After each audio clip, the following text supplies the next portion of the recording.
بسم الله الرحمن الرحيم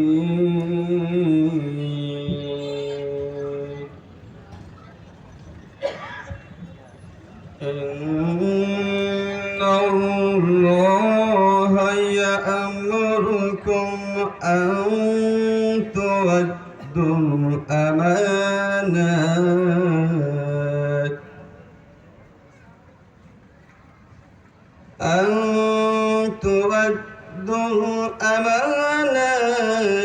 إلى أهلها وإذا حكمتم بين الناس أن تحكموا بالعدل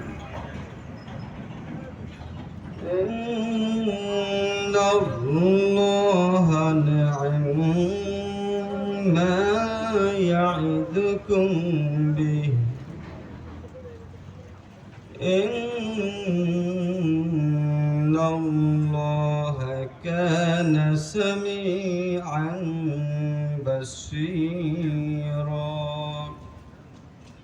صدق الله العظيم বিতাড়িত শয়তান থেকে আল্লাহ তাআলার কাছে পানা চাই। পরম করুণাময় আল্লাহ তাআলার নামে শুরু করছি। ইরশাদ হচ্ছে,